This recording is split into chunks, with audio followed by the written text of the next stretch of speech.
വിശുദ്ധ മത്തായി എഴുതിയ സുവിശേഷം അധ്യായം 7. വിധിക്കപ്പെടാതിരിക്കാൻ നിങ്ങളും വിധിക്കരുത്. നിങ്ങൾ വിധിക്കുന്ന വിധിയാൽ തന്നെ നിങ്ങളും വിധിക്കപ്പെടും. നിങ്ങൾ അളക്കുന്ന അളവുകൊണ്ടു തന്നെ നിങ്ങൾക്കും അളന്നുകിട്ടും.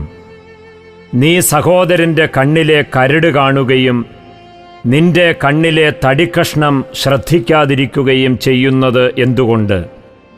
അഥവാ നിന്റെ കണ്ണിൽ തടിക്കഷ്ണമിരിക്കെ സഹോദരനോട് ഞാൻ നിന്റെ കണ്ണിൽ നിന്ന് കരട് എടുത്തുകളയട്ടെ എന്ന് എങ്ങനെ പറയും? കപടനാട്യക്കാരാ, ആദ്യം സ്വന്തം കണ്ണിൽ നിന്ന് തടിക്കഷ്ണം എടുത്തുമാറ്റുക. അപ്പോൾ സഹോദരൻ്റെ കണ്ണിലെ കരടെടുത്തു കളയാൻ നിനക്ക് കാഴ്ച തെളിയും. വിശുദ്ധമായത് നായ്ക്കൾക്ക് കൊടുക്കരുത്. നിങ്ങളുടെ മുത്തുകൾ പന്നികൾക്ക് ഇട്ടുകൊടുക്കരുത്. അവ അത് ചവിട്ടി നശിപ്പിക്കുകയും തിരിഞ്ഞ് നിങ്ങളെ ആക്രമിക്കുകയും ചെയ്തേക്കാം. ചോദിക്കുവിൻ, നിങ്ങൾക്ക് ലഭിക്കും. അന്വേഷിക്കുവിൻ, നിങ്ങൾ കണ്ടെത്തും. മുട്ടുവിൻ, നിങ്ങൾക്ക് തുറന്നു കിട്ടും. ചോദിക്കുന്ന ഏവനും ലഭിക്കുന്നു, അന്വേഷിക്കുന്നവൻ കണ്ടെത്തുന്നു, മുട്ടുന്നവന് തുറന്നു കിട്ടുകയും ചെയ്യുന്നു. മകൻ അപ്പം ചോദിച്ചാൽ കല്ല് കൊടുക്കുന്ന ആരെങ്കിലും നിങ്ങളിലുണ്ടോ? അഥവാ മീൻ ചോദിച്ചാൽ പാമ്പിനെ കൊടുക്കുമോ?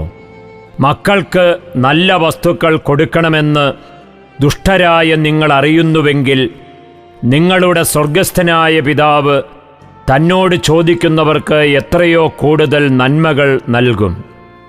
മറ്റുള്ളവർ നിങ്ങൾക്ക് ചെയ്തു തരണമെന്ന് നിങ്ങൾ ആഗ്രഹിക്കുന്നതെല്ലാം നിങ്ങൾ അവർക്ക് ചെയ്യുവിൻ.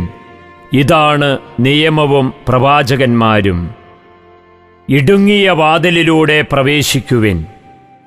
വിനാശത്തിലേക്ക് നയിക്കുന്ന വാതിൽ വിസ്തൃതവും വഴി വിശാലവുമാണ്. അതിലെ കടന്നുപോകുന്നവർ വളരെയാണുതാനും. എന്നാൽ ജീവനിലേക്ക് നയിക്കുന്ന വാതിൽ ഇടുങ്ങിയതും വഴി വീതി കുറഞ്ഞതുമാണ്. അത് കണ്ടെത്തുന്നവരോ ചുരുക്കം. ആടുകളുടെ വേഷത്തിൽ വരുന്ന വ്യാജപ്രവാചകന്മാരെ സൂക്ഷിച്ചുകൊള്ളുവിൻ. ഉള്ളിൽ അവർ കടിച്ചു ചീന്തുന്ന ചെന്നായ്ക്കളാണ്. ഫലങ്ങളിൽ നിന്ന് അവരെ മനസ്സിലാക്കാം.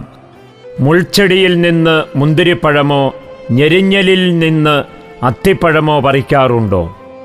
നല്ല വൃക്ഷം നല്ല ഫലവും ചീത്ത വൃക്ഷം ചീത്ത ഫലവും നൽകുന്നു. നല്ല വൃക്ഷത്തിന് ചീത്ത ഫലങ്ങളോ ചീത്ത വൃക്ഷത്തിന് നല്ല ഫലങ്ങളോ പുറപ്പെടുവിക്കുവാൻ സാധിക്കുകയില്ല. നല്ല ഫലം കായ്ക്കാത്ത വൃക്ഷമെല്ലാം വെട്ടി തീയിലെറിയപ്പെടും. അവരുടെ ഫലങ്ങളിൽ നിന്ന് നിങ്ങളവരെ അറിയും. കർത്താവേ, കർത്താവേ എന്ന് എന്നോട് വിളിച്ചപേക്ഷിക്കുന്നവനല്ല, എൻ്റെ സ്വർഗസ്ഥനായ പിതാവിൻ്റെ ഇഷ്ടം നിറവേറ്റുന്നവനാണ് സ്വർഗരാജ്യത്തിൽ പ്രവേശിക്കുക. അന്ന് പലരും എന്നോട് ചോദിക്കും, കർത്താവേ, കർത്താവേ, ഞങ്ങൾ നിന്റെ നാമത്തിൽ പ്രവചിക്കുകയും നിന്റെ നാമത്തിൽ പിശാചുക്കളെ പുറത്താക്കുകയും നിന്റെ നാമത്തിൽ നിരവധി അത്ഭുതങ്ങൾ പ്രവർത്തിക്കുകയും ചെയ്തില്ലേ? അപ്പോൾ ഞാൻ അവരോട് പറയും, നിങ്ങളെ ഞാൻ ഒരിക്കലും അറിഞ്ഞിട്ടില്ല.